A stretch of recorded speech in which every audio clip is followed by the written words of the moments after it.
Good morning, good morning. I hope everybody can hear. Yes, it's okay. So, buongiorno. I am Stefano Casillo. I am the lead programmer, co-founder of Codemotion Simulazioni together with Marco Massarutto, which is the other co-founder. Today we're going to talk about the process of developing the artificial intelligence for Assetto Corsa.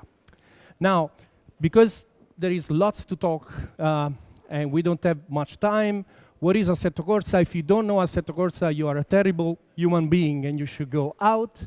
But if you really don't know Assetto Corsa, what it is a really realistic racing simulation video game. It has been released on PC, on the Steam platform in 2013. And then last year, it also came out for PS4 and Xbox One. And the project is an independent project, so an independent game. And when I say there, I say sort of. That's because for the console version, we had a partnership with 505 Games Digital Bros that happened to be right in the road next to this one, that eventually ended up buying Codemotion Simulazioni as a company. So we started as an independent team. Right now, we are not really an independent team 100% anymore. Assetto Corsa used 100% in-house technology. So we didn't use any third-party engine. So no Unreal, Unity, and all this thing. All the technology was developed in-house. And it's a very small development team. When I say small, I mean small. I mean, in the first 3 years of developer, I was basically the only coder that did graphic engine, physics engine, multiplayer, artificial intelligence, and so on. Then, about 1 month before we came out on Steam, there was another developer, 1 year before, there was another developer that joined to do the user interface. And then we had a junior developer that joined a couple of months before we released the first version of Steam. So it's really started as a very, very small company. Today, the development team is a little bit bigger, and we are about 8 or 9 developers. So if you compare to the size of the kind of games that we usually go against, which is the likes of Gran Turismo or Forza, we are like, more than 10 times less people than those guys that have 450, 500 stuff. So, PR out of the way, let's go to the talk. So, a little bit of warning, we're going to talk about artificial intelligence, but you will not hear me talking about any artificial intelligence buzzwords. So, you will not hear about neural network, fuzzy logic, expert system, and all this thing. What the talk is about is really finding the most effective solution to a very specific problem, which is artificial intelligence in a racing game. So I didn't use all this also because I don't have a university background. So I'm just a coder, so I just went for whatever was obvious for me. So let's move very, very fast. Let's start with the requirements of the artificial intelligence. It is a very important part to understand. So the first one was hugely important. And same physics as the player. What does it mean? It means that Assetto Corsa artificial intelligence is driving the same simulated car as the player is driving. This was very important from the beginning of the project, because if you try other racing games, what you will notice is that most of the time, the physics of the car driven by the artificial intelligence is not exactly like the physics of your car. It's a simplification of that. And that means that when you're driving at a very competitive level, you will start to see that, yes, maybe the AI is running similar lap times as yours, but you will notice that perhaps in some corners, they are impossible fast. There is no way you can go as fast as them. And sometimes to make up that time, they start to go slower than what makes sense on a straight. So you have this constant effects that you feel like you cannot really be close to them and fight with them, because the physics they are using is different from the physics that you're driving. In Assetto Corsa, the AI is driving exactly the same physics as the player. That means a very complicated physics model, especially when it comes to tires, where everything is incredibly dynamic. So you have things like temperatures of the tire, the wear of the tire, the situation of the track in that moment that is influencing the behavior of the car. And the AI needs to be capable to handle that situation. The result is that racing against the AI in Assetto Corsa is more satisfactory, because when you see the AI taking a corner at a certain speed, you know that your car is also capable to do that. So there is no cheating going on from the AI. The other requirement was that in Assetto Corsa we have a huge range of vehicles that goes from 1960 Fiat 500, Fiat 500, up to modern Formula 1 cars. So the AI needs to be able to handle all this variation. It needs to be mod friendly. Assetto Corsa is really open to modification by the community. There are thousands of add-ons for Assetto Corsa, be it cars, trucks, user interface addition that we call apps that actually run inside the game and make amazing stuff. So what, at the end of the day, for the programming team, what mod friendly means is that we cannot use heavy pre-processing. We cannot have the AI running for 1 week to learn a particular track or a particular car track combination. It needs to be ready to drive the car right there without any pre-processing. It needs to be fast. Probably, I don't know if you're familiar with the sim racing community. These guys are very serious and they are incredibly fast drivers. So the AI is not there to make you feel good. They need an AI that is actually racing them and it's fast enough to pose a challenge to them. And then all these requirements need to be managed by an army of one, which is me, which is not really one, because if you consider that I also had to work on the graphic engine, the physics engine, and the multiplayer, it's more like me divided by 4 or 5. So these were the requirements. Let's see how I went to solve this problem. So first thing is what the AI see in the world of Assetto Corsa. So the knowledge of the AI comes down to what I call the fast lane, which is basically a spline, actually a dynamic spline, that is human generated. So there is one of us that is actually driving around the track fast to develop what the ideal line is to drive on that track. This spline is dynamic in the sense that the code is able to move this spline left and right, and the AI will use that as an information to navigate to traffic. So I can tell the AI something like drive 3 meters on the right of what the fast lane is. We can see quickly how this looks. So this is like a debug screen of the AI. And this magenta line that you see there, that's the spline that I'm talking about. And that's the line that the artificial intelligence is trying to follow. Now, the AI also has this other information, which is the track borders. Again, these are human-generated. It is the 3D artist that is creating the track, is also providing these additional lines that probably you can see is these red lines. This is a little bit above the track. And this giving information of the AI of where the track ends, so how much it can move actually to the left and to the right. Now, every single point of this spline contains what I call a payload. A payload is additional information for that particular point. And that includes the relative grip on that part of the track, something called the camber of the road. If you don't know what the camber is that if you're going, some people call it banking. Imagine American NASCAR racing on an oval track. You have corners like this, And that's an essential information because physics tell us that if the road is banked this way, you can go around the corner much faster. So that's an essential information to know for the eye. And because Assetto Corsa tracks are using a technology that is called laser scan, we actually have a lot of this, even if it looks like the track is flat, it's not really flat. And having even 1 degree of camber can actually influence a lot your speed around the corner.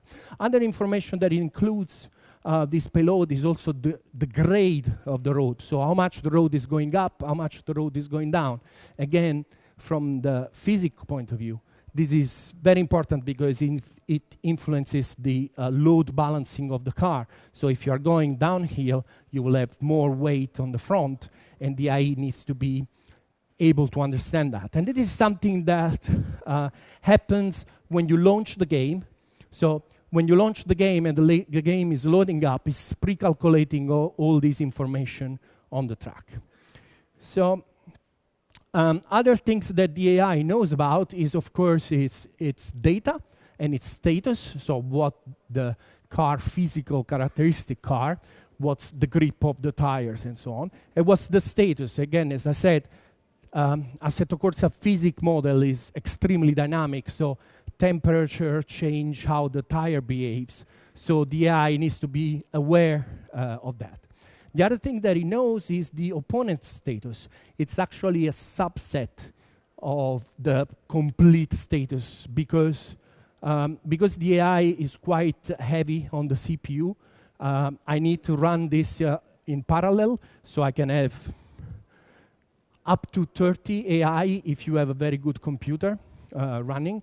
And I run it in parallel, so in order to run it in parallel, the status needs to be pre-calculated at the beginning before all the thread starts and go to calculate the AI for the different cars that you have. So this is what the AI knows. The advantage of having a physical-based model that the AI is driving is that actually the output of the AI is simply the car controls, exactly the same car controls that you will have. So it's basically steering, throttle, brake, and gear changes. A bit more complicated than that because we also have cars that have curves, have stuff like push-to-pass, DRS, but I will not talk about those. They are simple enough. Even gear change, I will not really touch on that much because it's a very simple problem to solve. So let's start with the simplest problem to solve. So the steering. So the steering is a simple PID-based controller. PID is a controller that is used to control microcontrollers, machine, thermostats, and things like that.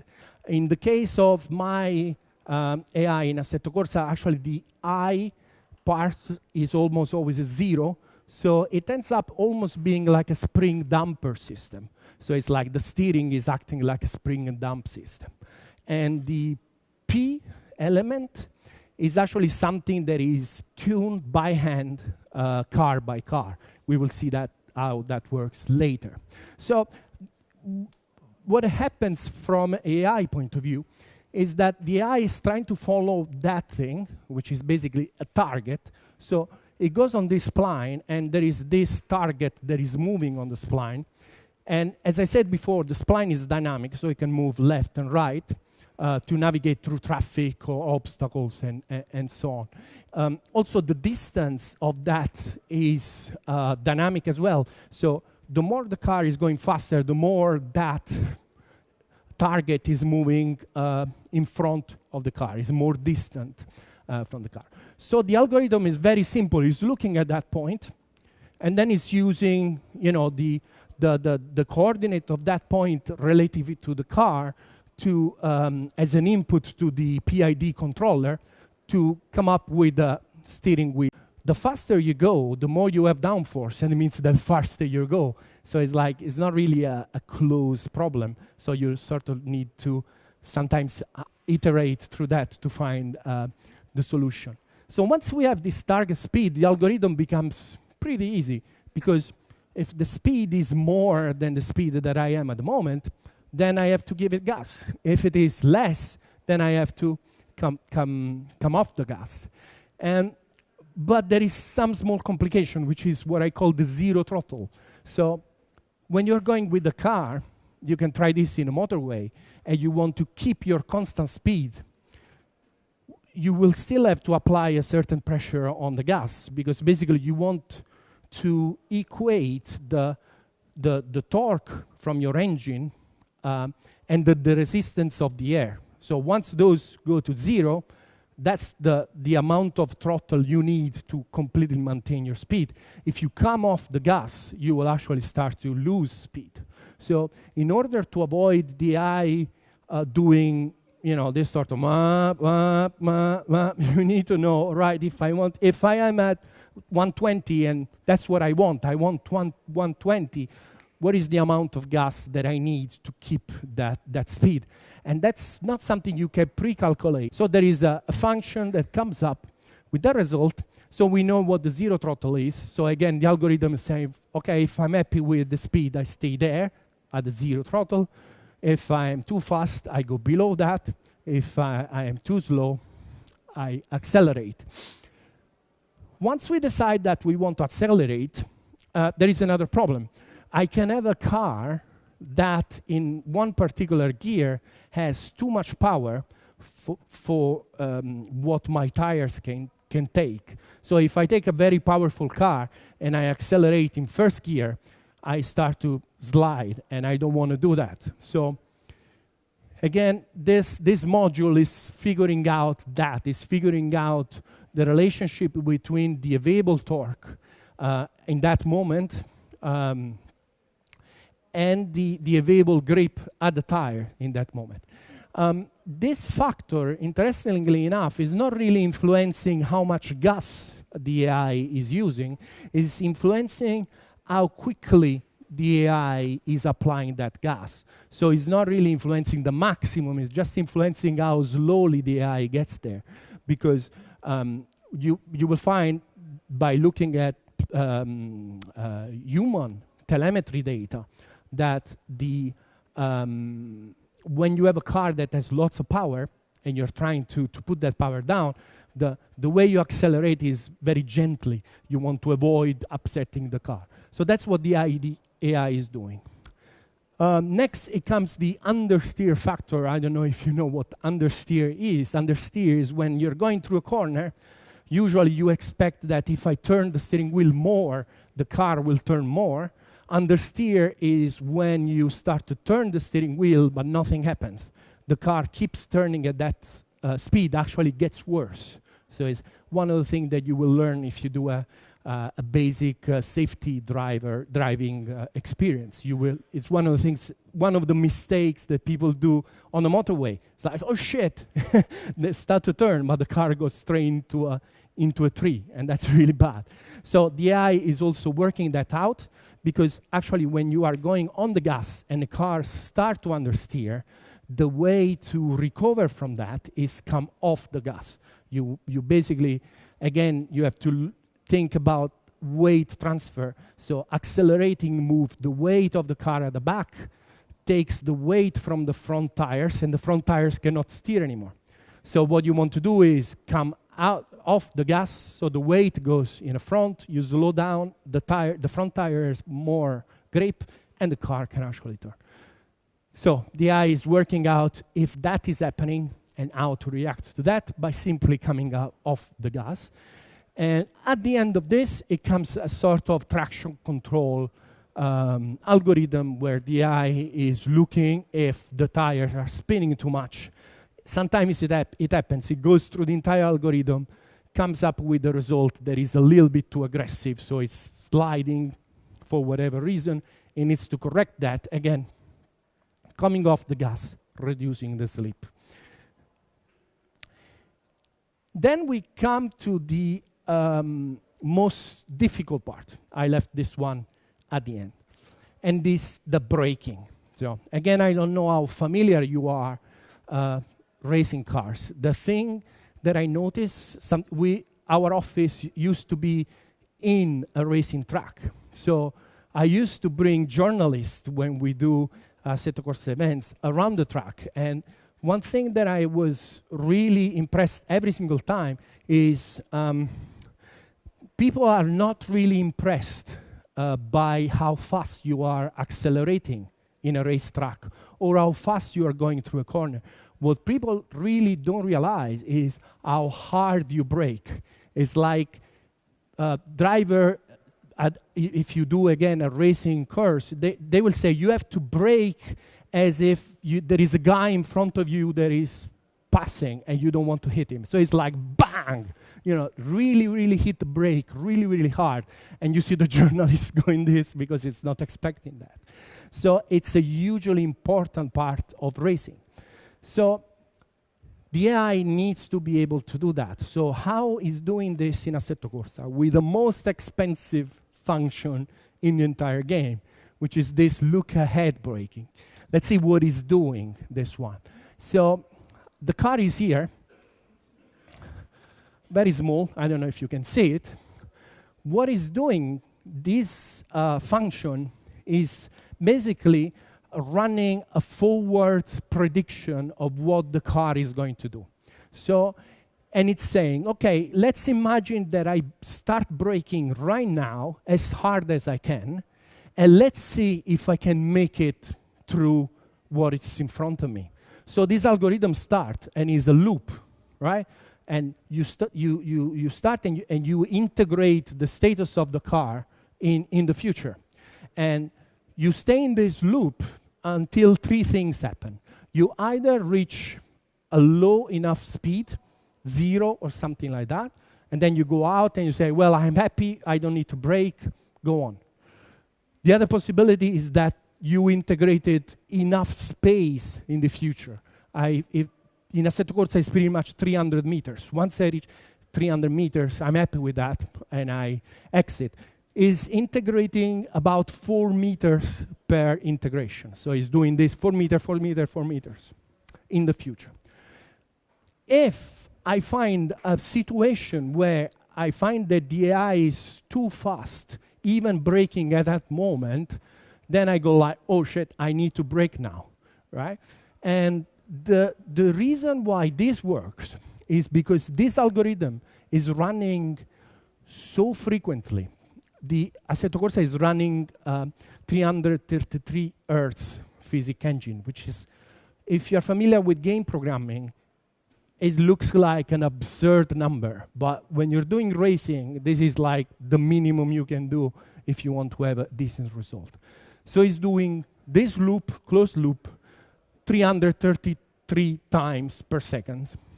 So the amount of space that it does every integration is very small. So what you find is that once it finds a situation where it's too fast of half kilometer per hour, it's too fast by 1 kilometer per hour. So it's not really a big deal. And plus the AI has this thing that I don't think you can read it. What it says brake hint. And that's a human controlled parameter that I use to tweak the AI. In this case, for example, in this car, I'm telling him to run the algorithm using 93% of the grip that the AI thinks to have. What is happening is basically is that if I run it at 100% with this particular car, it will overshoot the corners. So I'll say, okay, run it at 93%, so it will not overshoot the corners anymore. And this part of these parameters are what I use to tweak the AI for every single car model in Assetto Corsa, and it's surprisingly easy. I can do one car in about 1 hour. So if you consider that we have more than 150 cars in Assetto Corsa, that's lots of hours spent watching the AI lapping. Sometimes it happens that I find one particular car in one particular corner that the AI does something stupid. And that's the worst situation you can have, because now you know you need to tweak the algorithms, but by tweaking the algorithms, you will also invalidate all the other cars. So you have to go back and recheck 150 cars. It's nightmare. When that happens, it's like cursing all over the place. So let me see if I, once we get the result from this one, we need to figure out what the optimal braking is. So again, the AI needs to figure out, right, now I know I need to brake as hard as possible, but what is as hard as possible? Because in a race car, if you brake too hard, you will lock your tires. And once you lock your tires, two bad things happen. You brake slower, so it'll take more space for you to stop. But the other really bad thing is that you stop turning. So you lose completely control of the directionality of the car. That's what our ABS system in our cars is doing for us to save our lives every day if it's raining or something like that. Once the AI is figured that out, it goes into a sort of ABS code. The AI has two different ABS systems. It's trying to be fair with the player, so it's trying not to use ABS algorithms that will not be available on that car. So if we are simulating a car from the 60s that will not have independent four-wheel ABS, the AI is not using that. It's using an algorithm that is, if one wheel is locking, it will have to release the gas. So again, trying to be fair with the player. This one, we saw it. Let's go to the last point of this talk. Time goes really, really fast. So Racecraft, what is Racecraft? Racecraft is the ability to race together with other cars.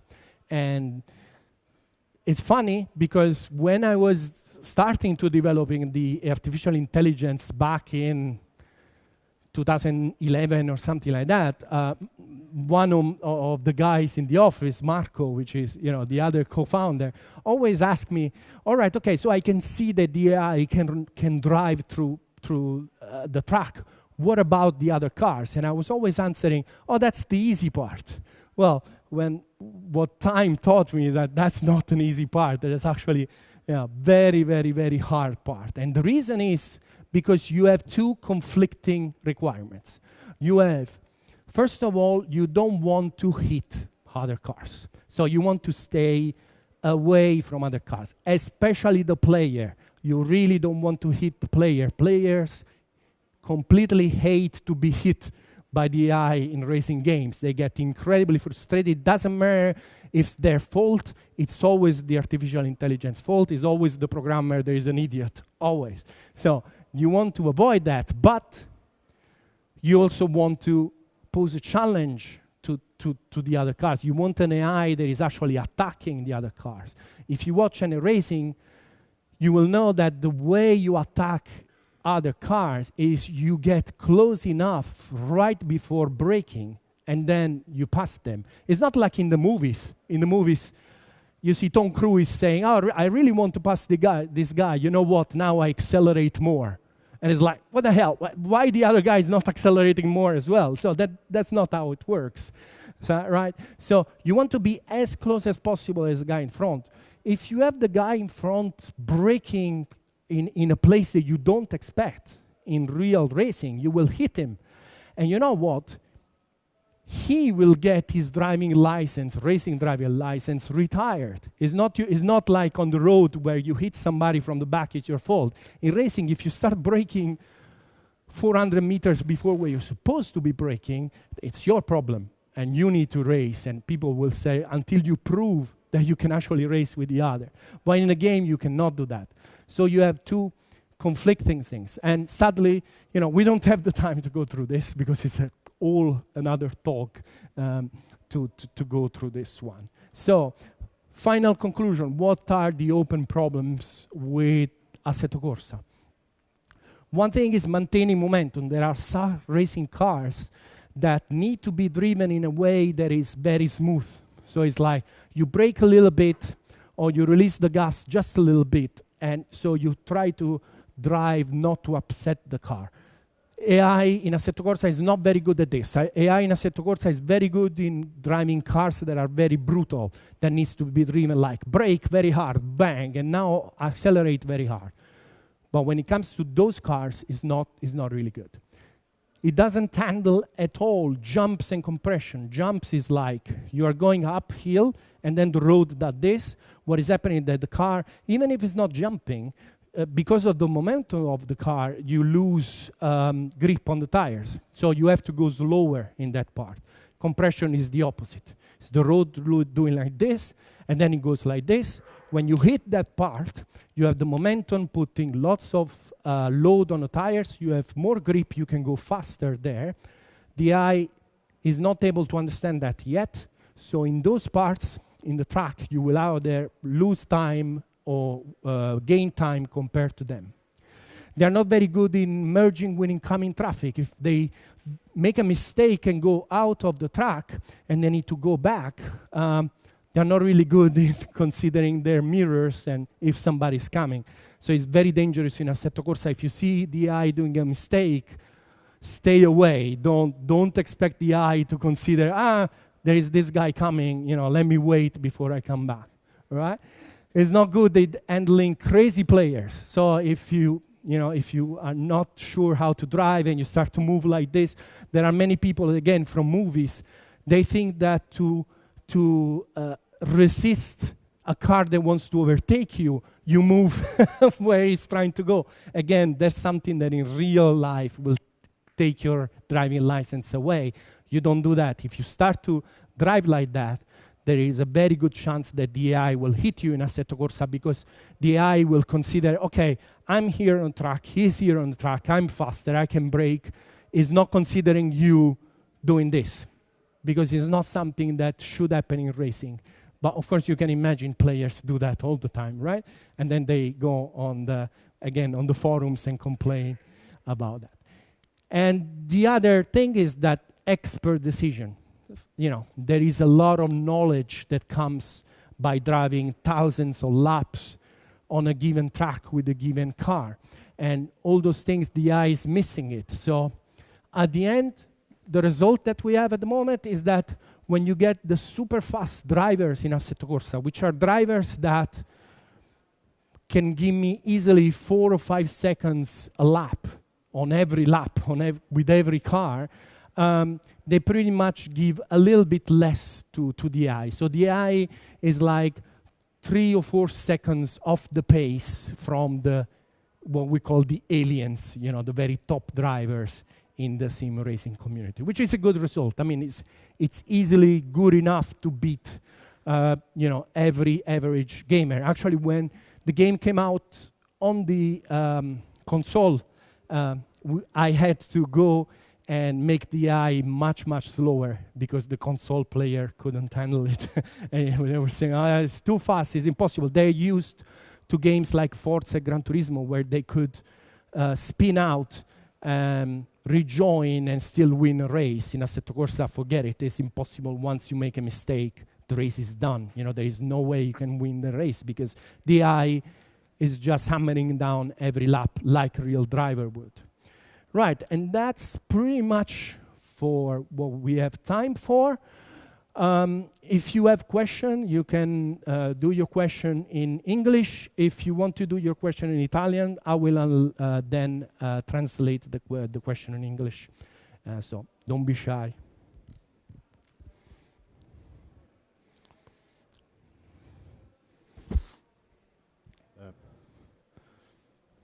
Yes, I was curious about...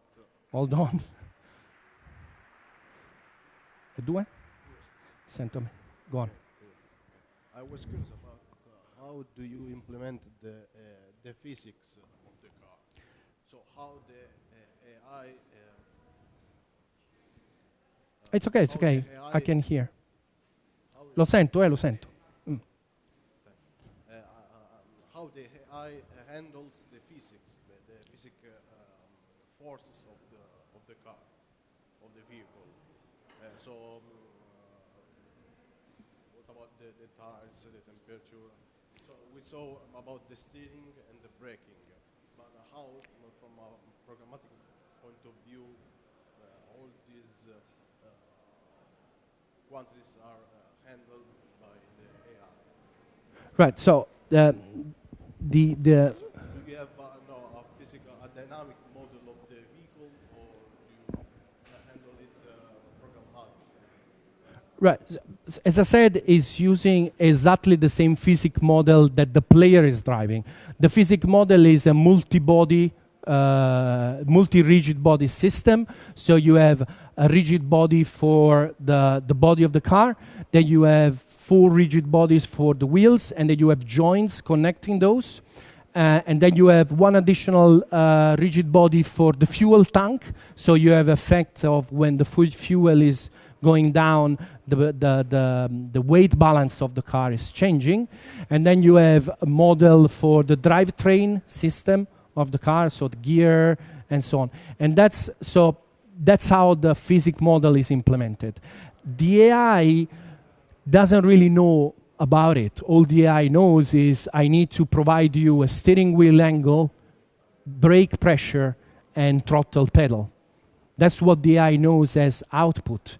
And the input to the AI are the status of the physics model in that moment. So velocity, acceleration, tire grip, tire load, tire slips, tire temperature, and so on. The grip of the track in Assetto Corsa is evolving. The more the cars are racing, they are leaving rubber on the track, so they're getting more grip. So those are the inputs of the AI. The outputs are the control, and then you have the physics model that is getting those inputs and calculating the new status of the car. Okay. I hope that answers your question. The physics model, again, is another talk, right?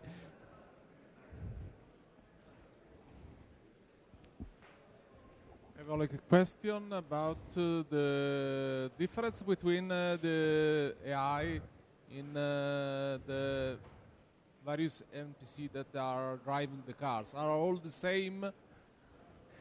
At the moment, yes. Yes, they're pretty much all the same. The difference they have some variations in how they calculate their the target speed that we talk about, the gas. So they are not really driving in the same way. And they also have an evolution through the race. So they have a global level. So in Assetto Corsa, you can choose, I want to race against this driver is at 98% level. This driver is 95, and so on. And this level is evolving through the race. So there are high frequencies variation. So it's like a driver is going a little bit faster, a little bit slower every single corner. And then there is a low frequency variation that it goes through more the race. So you have a driver that is racing better in one particular part of the race, and another driver that is driving slower. But we don't have a characterization for the drivers yet.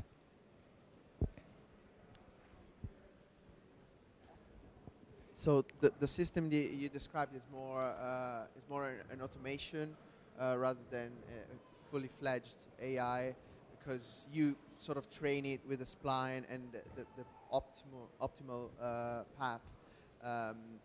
First of all, who says it's optimal? It's you as a pilot. If there's a better pilot out there, it will probably take what you call better expert decisions, as in it would simply have a better spline than yours. Do you foresee the AI becoming a fully fledged AI and tracing its own spline or improving yours, for example? Yes, okay, so yes, the question is very interesting. First of all, as you said, because we have only one spline, that's one spline not only can change from driver to driver, can only change from car to car. You can have cars that like to accelerate in a straight line, so you go slower through a corner, point where you want to go, and then accelerate. You have other cars that want to go around the corner, so they have more this kind of trajectory. So that's a limitation to have one spline for every car, absolutely. We have our the guy that is doing the physics of the car, like putting the parameters of the car, is also an amazing driver. So he's the one that is doing the spline. But you're right.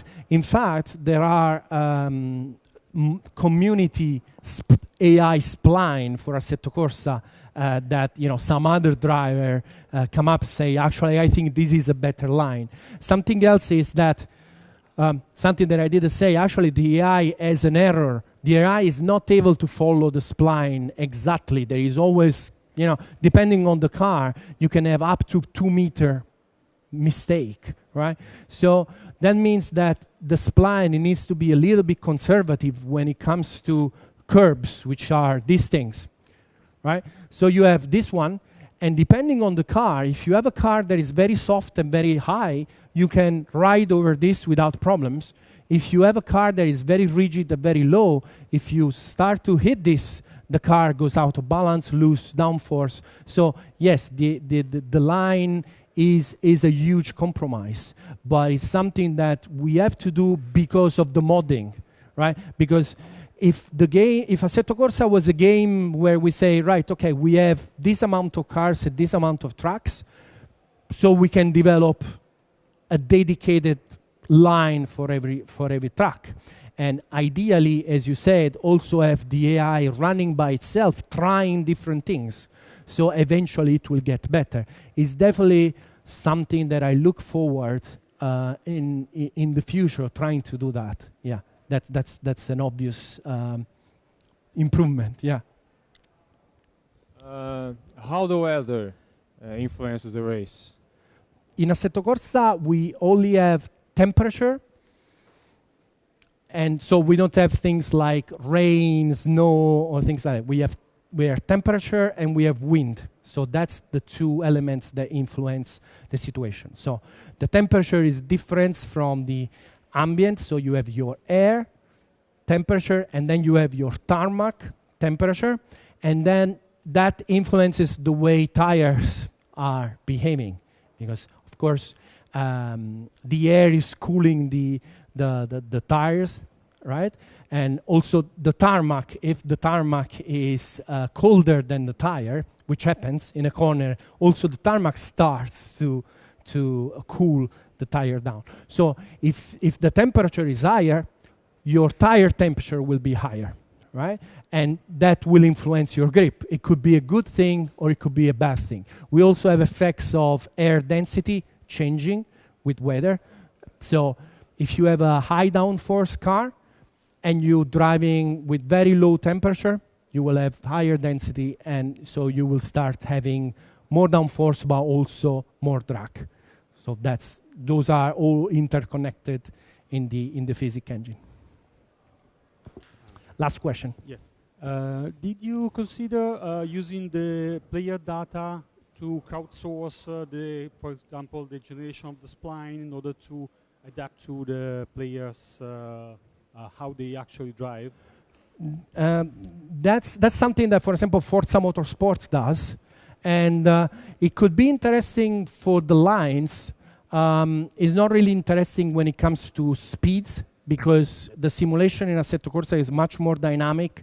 So a particular car cannot commit to a particular speed through a given corner, because it all depends on, again, temperature, type of tires that you are using, and how much wear you have on that tire. But again, that's a very interesting possibility for the future. In my experience, having different lines, as long your line is not completely wrong, doesn't really give you a lot of time over a lap.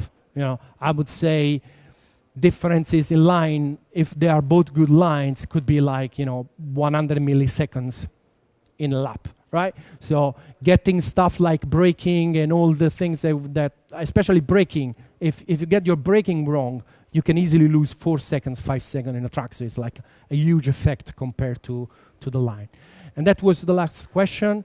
Thank you everybody for coming, and see you next time. Thank you very much. Yeah, please vote this session before going.